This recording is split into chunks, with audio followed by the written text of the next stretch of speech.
আমি এখানে আয়োজিত শুভ সংঘ প্রতিযোগিতায় একটু অংশগ্রহণ করেছিলাম, হাতের লেখা প্রতিযোগিতায়। আমি প্রথম হয়ে খুব ভালো লেগেছে। আমার প্রথম হয়েছি আমি বসুন্ধরা প্রতিযোগিতায় অংশগ্রহণ করে খুবই কৃতজ্ঞ। আমি অষ্টম শ্রেণীতে পড়ি। আমি এই প্রতিযোগিতায় দ্বিতীয় হয়ে খুব ভালো লাগছে। আমি মেধা যাচাইয়ের হাতের লেখা প্রতিযোগিতায় দ্বিতীয় স্থান গ্রহণ করেছে। আর এই প্রতিযোগিতায় অংশগ্রহণ করে আমার অনেক ভালো লাগছে। আমরা চাই এরকম প্রতিযোগিতা যেন আমাদের বিদ্যালয়ে আরও হয়। বসুন্ধরা শুভ সংঘ কালের কণ্ঠে আয়োজিত আজকের এই অনুষ্ঠান সত্যি খুব সুন্দর হয়েছে এবং সবাইকে ধন্যবাদ জানাই।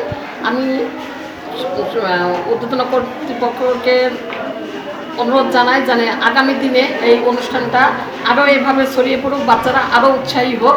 আমরা সব সময় শুভ কাজে সবার পাশে থাকতে চাই। আর এই উদ্দেশ্য নিয়েই বসুন্ধরা গ্রুপ সারা বছরব্যাপী বাংলাদেশের বিভিন্ন শিক্ষা প্রতিষ্ঠানে কাজ করে যাচ্ছে। এই জন্য বসুন্ধরা গ্রুপের কর্তৃপক্ষকে আমরা আন্তরিক ধন্যবাদ জানাই। স্বতঃস্ফূর্তভাবে ছেলেমেয়েদের অংশগ্রহণ করাতে পেরে খুবই খুশি।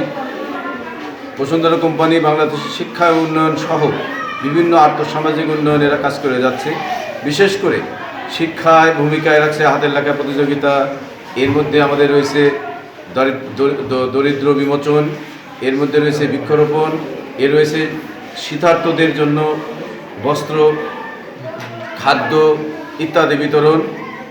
প্রাকৃতিক যে দুর্যোগ রয়েছে সেখানেও এরা সক্রিয় ভূমিকা রাখছে। আমরা আশা করছি এই ধরনের কার্যক্রম সারা বাংলাদেশে আরও অধিকতরভাবে ছড়িয়ে দেবে। আমরা এই প্রত্যাশা করছি এবং এই প্রতিষ্ঠানকে ধন্যবাদ জানাচ্ছি।